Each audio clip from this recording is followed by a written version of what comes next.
네, 친구를 만나러 간다며 외출한 여고생이 19일째 행방불명 상태입니다. 경찰도 여고생을 찾기 2년 위해 전 사고를 이맘때 공개 남해고속도로 수사로 여성 운전자 지난 2006년 경남 양천에서 여학생 동정이 당신에서 여고생이 나흘째 연락이 일주일째 행방불명됐던 대학생이 안타깝게도 숨진 채 발견됐습니다.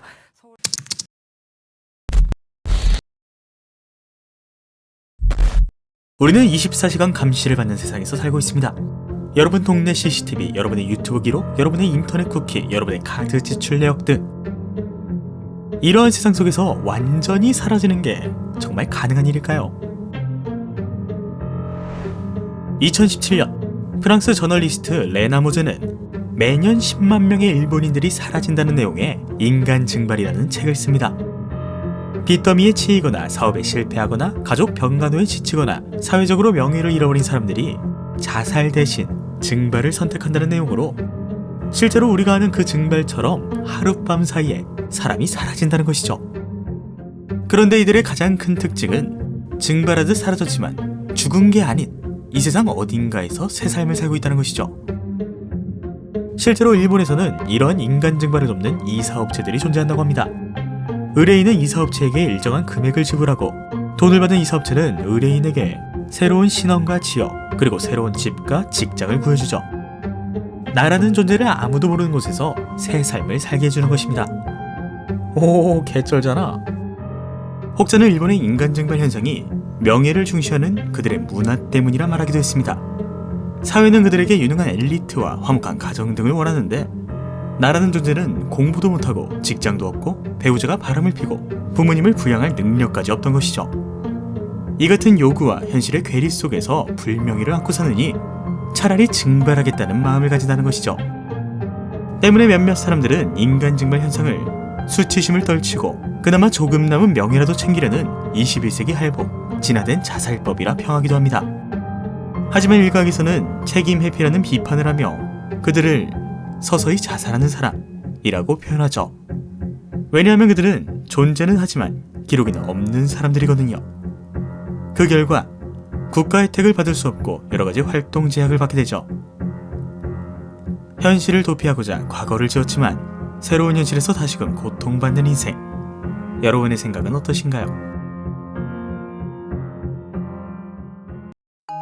혹자는 이러한 인간 증발 현상을 소수로 비유하기도 했습니다. 불의에 있는 압력 속 같은 사회에서 수능, 대학, 군대, 취업, 결혼 등의 스트레스를 끊임없이 받아오다가 결국 그 압력을 견딜 수 없게 되면 마치 수증기가 빠져나오듯 펑! 하고 소실하는 사회에서 빠져나와 증발해버리는 것이죠.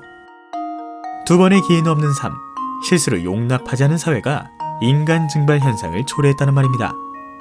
그리고 이 같은 현상은 마냥 일본의 일이라고는 볼 순 없죠. 통계청에 따르면 매년 4만여 건의 실종 신고가 접수된다고 합니다.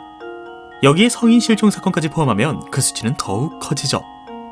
그렇다면 여전히 발견되지 않은 실종자들, 그러니까 인간 증발 마냥 자발적 실종자는 아닌데 시신조차 발견되지 않은 실종자들은 살아는 있는 걸까요? 1945년 12월 24일 미국 웨스트 버지니아 소더 부부와 9명의 아이들은 행복한 크리스마스를 맞이하기 위해 일찍 잠에 듭니다. 그렇게 새벽 1시 반쯤 되었을까? 잠을 자던 소더 부부는 답답함에 눈을 떴고 온 집안이 불과 연기에 휩싸인 채 타고 있음을 알게 되죠. 그렇게 당시 1층에서 자고 있던 소더 부부와 4명의 아이들은 황급히 집 밖으로 탈출했지만 2층에서 자고 있던 5명의 아이들 제니, 마사, 모리스, 베티, 루이스는 탈출하지 못한 상황이었습니다. 이에 집 밖으로 나온 가족들은 2층에 있는 가족들을 목이 터져라 불렀지만 그들은 전혀 응답이 없었고 계단은 이미 불이 붙어 올라갈 수 없었으며 양동이로 물을 퍼 불을 끄려 했지만 크리스마스 전날 밤의 추위는 모든 것을 얼게 만들었습니다. 더군다나 이런 추위 때문일까 전날 밤까지 잘만 작동하던 트럭조차 시동이 걸리지 않아 2층으로 갈 방법이 전혀 없었죠. 이에 탈출한 4명의 아이들 중 마리아는 이웃집으로 달려가 도움을 청합니다. 그런데 이상하게 소방서에 연락이 닿지 않았습니다. 다시금 마리아는 또 다른 이웃집으로 달려가 도움을 청했지만 역시나 소방서는 전화를 받지 않았죠. 이에 이웃은 직접 소방서로 운전해 사태의 위급성을 알렸고 소방관이 출동해 소도 부부의 집에 도착한 시간은 아침 8시. 사건이 발생한 지 약 6시간 30분이 지난 시간이자 집은 물론 5 아이들 모두가 채로 변한 시간이었죠. 1945년 12월 2차 세계대전이 끝난 지 3개월이 지났지만 소방관을 포함한 수많은 사람들이 여전히 해외에 있었고 당시 소방관들은 자원봉사자들이었기에 인력 또한 부족했다고 합니다. 그렇게 사고 처리를 위해 아이들의 유해를 찾던 중 한 소방관은 이렇게 소리치죠. 아이들의 유골이 보이지 않습니다. 사망자가 발생한 화재 현장에는 반드시 사람이 불에 탄 흔적이 남아있어야 하는데 소더가의 5 아이들은 그 어디에도 불에 탄 흔적이 없었습니다. 이는 다시 말해 아이들이 죽지 않고 어딘가에 살아있을 가능성이 있다는 것이죠. 그런데 그때 화재 현장에서 검록색의 작고 둥그런 파편들이 발견됩니다. 이를 본 소더 부부는 이것을 수류탄이라 칭했고 자신들의 아이들은 죽은 게 아니라 납치를 당했다고 주장했죠. 하지만 아이들을 납치한 범인은 끝내 잡히지 않은 채 사건은 흐지부지 종결됩니다. 그렇게 사건이 발생한 지 23년이 지난 1968년 소더 부부에게 한 통의 편지가 전달됩니다. 그 편지 속에는 30대 초반으로 보이는 젊은 청년의 사진과 함께 23년 전 사라진 자신의 아들 루이스 소더라는 문구가 적혀 있었죠. 소더 부부는 한평생 이 남성을 찾아다녔지만 결국 찾지 못했고 5 아이들 중 1명도 찾지 못한 채 결국 생을 마감합니다.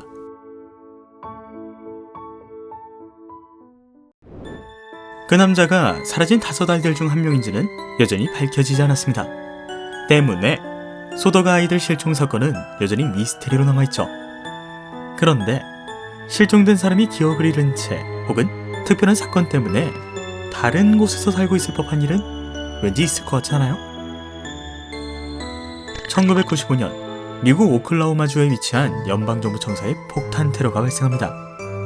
168명의 사망자와 680명의 부상자를 만든 이 테러 사건은 9.11 테러에 버금가는 미국 역사상 최악의 테러 사건으로 꼽히죠.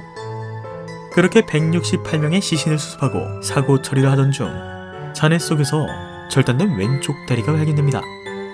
그런데 이상한 점은 당시 시신을 찾지 못해 실종자로 등록된 사람이 없었다는 것이죠.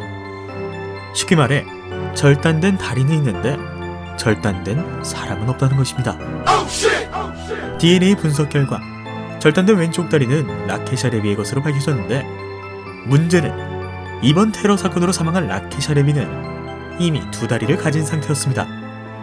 다시 말해 라케샤는 다른 누군가의 왼쪽 다리와 함께 그동안 매장되었던 것이죠. 그러면 이 다리는 대체 누구 거죠?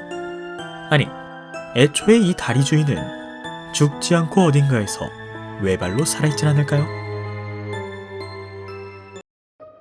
1888년 다이너마이트를 발명한 알프레드 노벨의 형 루드비그 노벨이 사망했는데 한 신문사는 실수로 죽음의 상인 알프레드 노벨이 죽다 라는 기사를 씁니다. 당시 이 기사를 접한 알프레드 노벨은 자신이 죽은 뒤에 사람들이 자신을 어떻게 생각할지 미리 알게 되었죠. 때문에 그는 자신의 업적이 부끄러워지지 않고자 자신의 전 재산을 바쳐 문명 발달에 힘쓴 사람들에게 노벨상을 수여하기로 합니다. 이처럼 멀쩡히 살아있으나 죽었다는 보도가 나올 때가 있습니다. 이를 조기 사망 기사라 부르는데 영화배우 잭 블랙, 가수 비욘세, 농구선수 마이클 조던, 기업가 스티브 잡스와 이건희 등 이러한 기사는 심심치 않게 접할 수 있죠. 그럼 생각해봐요. 여러분이 죽은 뒤에 혹은 여러분이 사라진 후에 사람들은 여러분을 어떻게 기억할까요? 우연히 창고에서 잠들다 하루 만에 실종자가 되어 가족의 걱정거리가 된 남자가 있습니다. 이 남자는 자신의 부재가 가족들에게 얼마나 영향을 미칠지 궁금해 며칠 더 지켜보기로 하죠. 그런데 얼마 안 가 가족들은 그가 없는 삶에 적응하기 시작합니다. 내가 벌어온 돈, 내가 이끌던 가정, 내가 중심인 집안인 줄 알았는데 더 이상 아니게 된 것이죠. 우리는 마치 영화 코코처럼 좋은 사람으로 오랫동안 사람들의 기억에 남고 싶어합니다. 그런데 세상은 나 없이도 돌아가고 때문에 나라는 존재의 필요성을 느끼기 힘들죠. 나는 왜 태어났는가? 나는 누구인가? 자손 번식용 단백질 로봇, 후세대를 위한 디딤돌? 꿈을 이룬 누군가, 아님 시키는 것만 하는 마리오네트. 나라는 존재가 이 세상에서 실종되지 않기 위한 그물은 나는 누구인가? 여러분은 실종자입니까? 아닙니까?